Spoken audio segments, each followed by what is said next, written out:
Okay, I need to tell you something about wealthy women that no one talks about. And this might completely change how you see the next 48 hours because tomorrow, February 15th, the moon goes completely dark in Aquarius, and in exactly 48 hours from that moment, there's a solar eclipse that resets everything. But here's what the abundance coaches and manifestation gurus won't tell you. Rich women, women who actually build wealth that lasts, they don't do it through community. They don't do it through sisterhood circles and networking events and being everyone's cheerleader. They do it through strategic isolation, through calculated disconnection, through the ability to go completely dark when everyone else is performing connection. And if you've been feeling this pull over the past few days to cancel plans, to stop responding, to withdraw from the groups and communities and friendships that suddenly feel draining, stay with me on this one. There's a very specific reason that's happening, and I'm going to break down the entire wealth purge protocol later in this video. But first, there's something I think you need to understand about what Aquarius has been teaching you and why tomorrow's dark moon is the final test before the eclipse. Community is expensive, and most women are broke because they can't afford to leave it.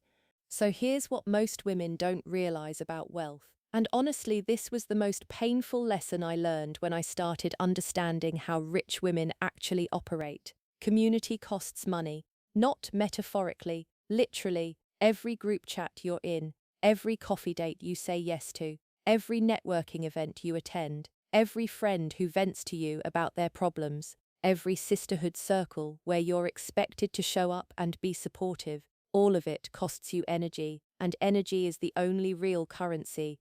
And when your energy is dispersed across dozens of relationships that don't reciprocate, that don't invest back, that only take and never give, you stay broke, not because you're not talented, not because you're not working hard, but it's Mboya Thrappened, your most valuable resource into connections that don't generate return.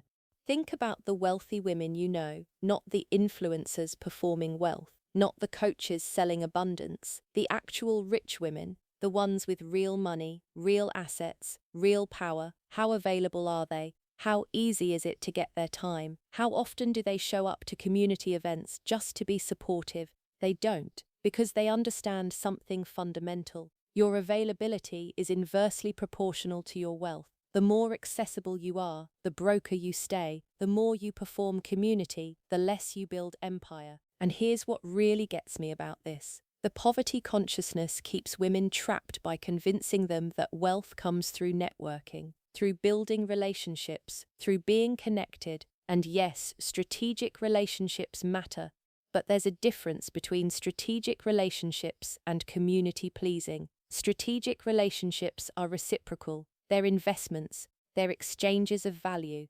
Community pleasing is just free labor. It's you giving your energy to people who will never pay you back, who will never invest in you, who will drain you and then move on to the next generous woman who hasn't figured out the game yet. Tomorrow's dark moon in Aquarius is asking you one brutal question. Are you building wealth or are you performing community? Because you can't do both.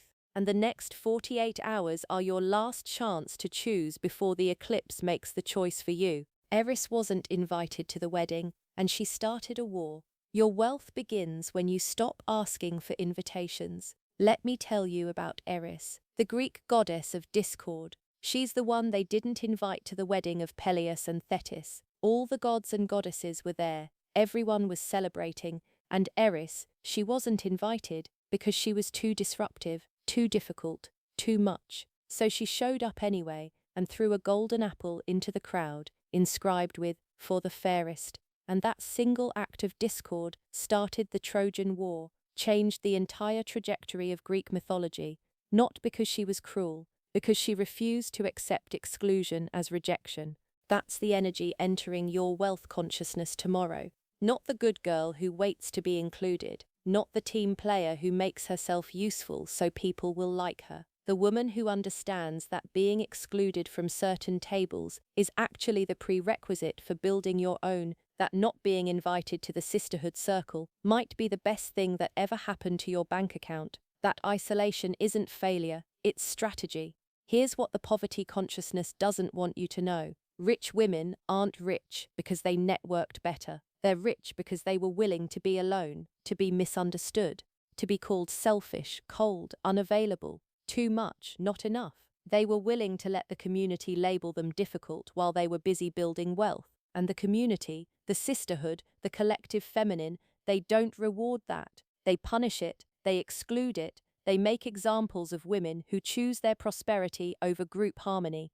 But here's the thing about Eris Energy. She didn't need the invitation. She showed up anyway, not to be accepted, to disrupt, to reveal that the whole system was based on exclusion and favoritism and arbitrary standards of worthiness. And your wealth journey might require the same thing, showing up to your own table, building your own empire, creating your own opportunities, not because you couldn't get invited to theirs, because you realized their table was too small for what you're building, what's actually happening astrologically, and why the next 48 hours determine your financial future. So let me break down what's happening, because the timing of this is almost too perfect.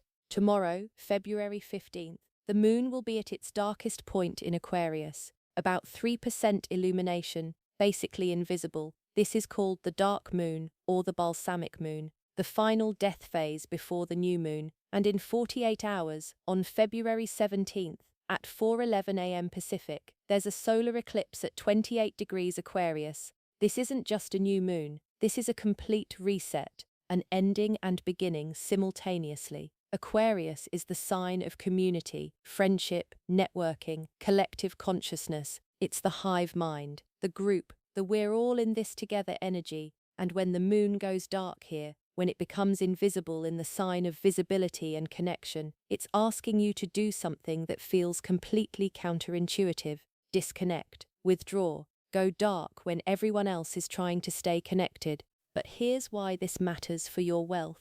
Eclipses close chapters and open new ones. They're cosmic delete buttons followed by cosmic downloads. But you can't download new financial realities while you're still running old relationship programs. You can't call in wealth while you're still giving your energy away for free. You can't build empire while you're still performing community. The dark moon in Aquarius is the 48-hour window where you get to consciously choose what relationships, what communities, what obligations you're releasing before the eclipse. And whatever you don't release consciously, the eclipse will remove unconsciously, and unconscious removals are messy. People get hurt, bridges burn, drama happens, but conscious removals, strategic disconnections, calculated isolation, that's just business. That's just you protecting your energy, like the asset it is, the community pleaser versus the rich woman, and why your choice determines everything. Now, I need to make a distinction that's going to make some of you uncomfortable, but it's essential if you want to understand what's happening in the next 48 hours. There are two types of women, the community pleaser and the rich woman, and they operate on completely different economic systems. The community pleaser measures her worth by how many people like her. She says yes to invitations even when she's exhausted, because she's afraid of being seen as difficult. She shows up to events she doesn't want to attend because she values being included over her own time. She gives advice and support and energy to people who never reciprocate because she's been trained to believe that's what good women do. She's in every group chat, on every email thread, available for every crisis, and she wonders why she's always broke, why the manifestation isn't working, why the abundance she's affirming never shows up. The rich woman measures her worth by her output and her boundaries. She says no to anything that doesn't serve her wealth creation without explanation. She only shows up where her presence generates return. She gives strategically to people and projects that invest back. She's selective about who has access to her energy because she understands that her energy is her inventory. And when you're giving away your inventory for free, you're not generous. You're just bad at business. Here's what really differentiates them. The community pleaser thinks abundance comes from being loved. The rich woman knows abundance comes from being valuable. The community pleaser performs connection, hoping it will lead to opportunities.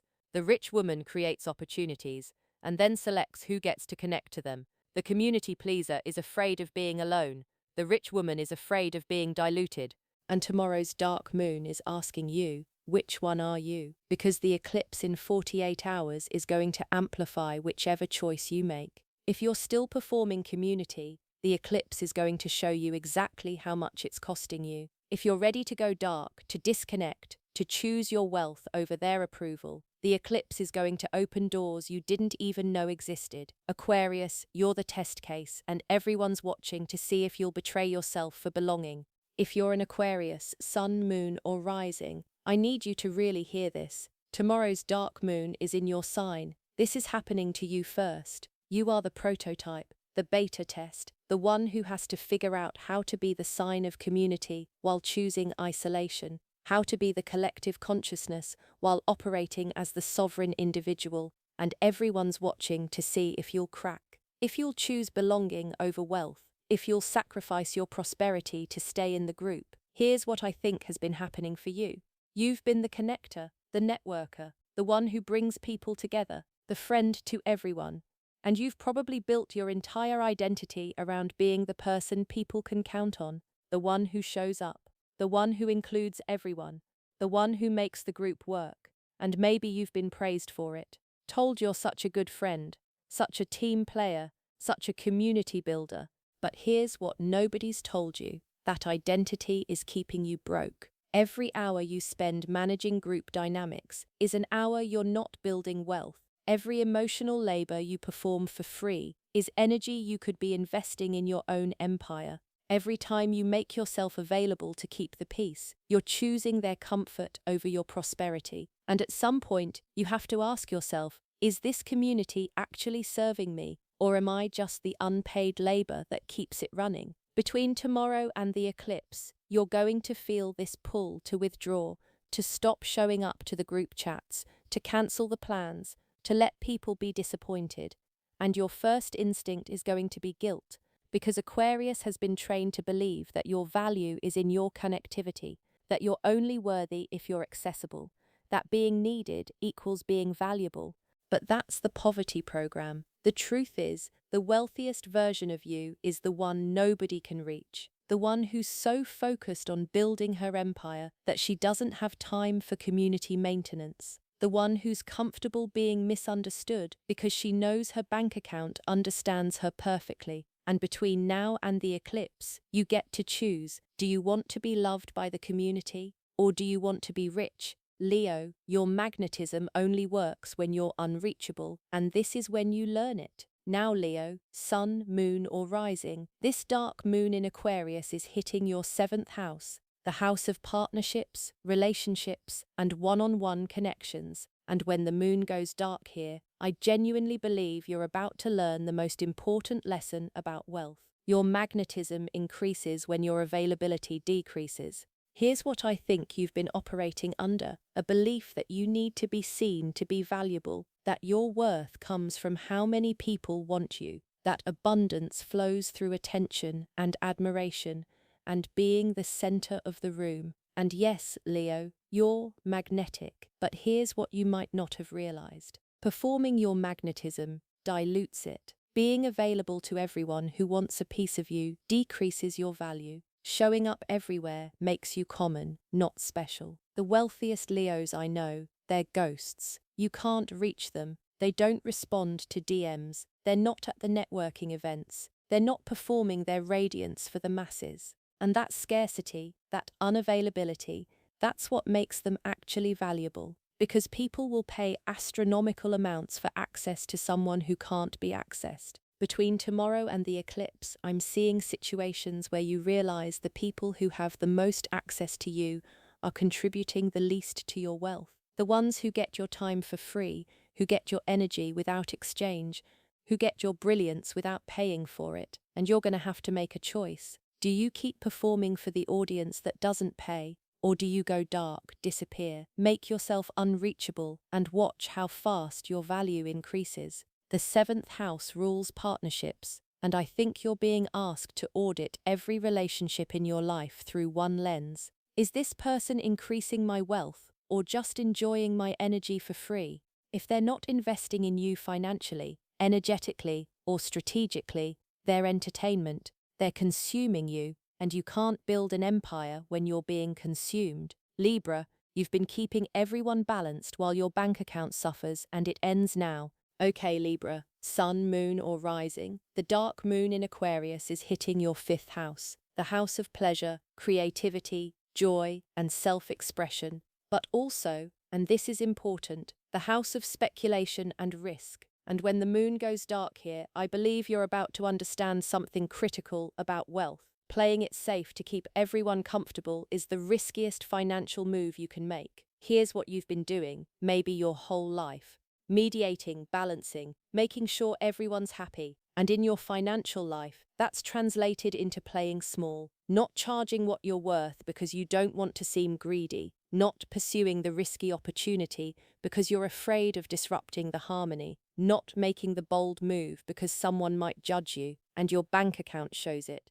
The fifth house rules creative self-expression and speculation. This is where wealth gets created through bold moves, through risk, through doing the thing that might fail but might also 10x your income. And tomorrow's dark moon is asking you, are you willing to risk being disliked to be rich? Are you willing to disrupt the balance to build the empire? Are you willing to make the move that might alienate people but might also change your entire financial reality? Between tomorrow and the eclipse, you're going to feel this pull to do something bold, to raise your prices dramatically, to pursue the opportunity everyone says is too risky, to make the investment that scares you.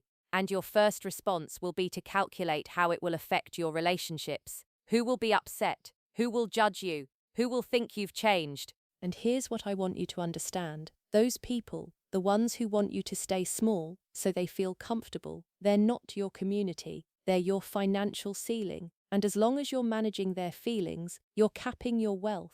The rich woman version of you doesn't ask permission, doesn't need consensus, doesn't sacrifice the bold move for the comfortable relationship. She just moves, and the right people stay, and the wrong people leave. And her bank account reflects the difference. The 48-hour blackout protocol and how to disappear strategically. So let's talk about what you actually do in the next 48 hours. Because this isn't just theory, this is practical wealth strategy. And it requires you to do something that's going to feel wrong. You're going to go dark, completely, strategically, without explanation.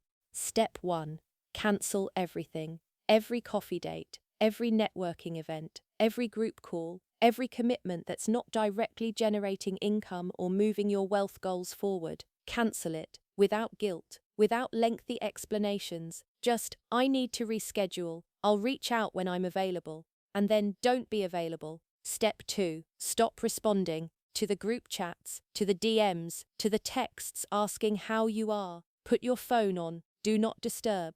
Let people wonder where you went. Let them be confused. Let them think you're being weird. You're not being rude. You're protecting your energy like the finite resource it is. Step 3. Audit your obligations. Make a list of every person and project that has access to your energy. And next to each one, write down what return you're getting. Financial, strategic, energetic. If the return column is empty or insufficient, that relationship doesn't survive the eclipse. Period. Step 4. Use this 48 hours to do the thing you've been avoiding because you're afraid of judgment. Raise your prices, launch the offer, make the investment, pursue the opportunity. Do it while you're dark, while nobody's watching, while you're disconnected from the voices that would talk you out of it. By the time the eclipse hits on February 17th, you want to be completely unreachable, completely focused, completely unavailable to everyone except the people and projects that are actively building your wealth.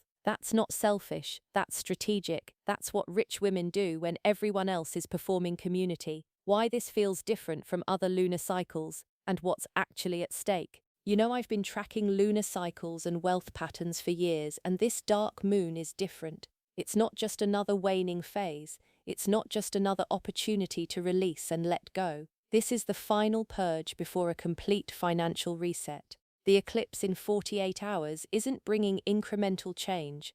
It's bringing quantum leaps or quantum collapses, and which one you get depends entirely on what you release in these next 48 hours. I keep seeing women who are so close to their breakthrough. They've done the work, they've built the skills, they have the talent, but they're still broke because they can't disconnect from the community that's draining them. They can't go dark because they're afraid of being forgotten. They can't choose their wealth over their likability because they've been trained to believe their worth is in their relationships. And the universe is basically saying, I have this massive abundance ready for you, this opportunity that will change everything, but I can't give it to you while your hands are full of people who don't value you, while your energy is dispersed across obligations that don't serve you, while you're still performing community to prove you're worthy. You have to let go first. You have to go dark first. You have to choose your prosperity over their approval first. And then the abundance comes. We're all being tested, but most women will choose belonging over wealth. Here's what I find both heartbreaking and predictable about this transit. Every woman is being offered this choice right now. Every woman is feeling this pull to disconnect, to go dark, to prioritize her wealth over her community obligations, and most won't do it. Most will stay in the group chats, keep showing up to the events, keep performing connection, because the fear of being alone is stronger than the desire to be rich. But some women, they're going to get it. They're going to use these 48 hours to strategically disconnect, to cancel everything, to go completely dark, to choose their empire over their likability. And when they come back online after the eclipse, they're going to be different, not because they manifested harder, because they finally stopped leaking their wealth into relationships that never paid them back. Tomorrow is your last chance to be one of them.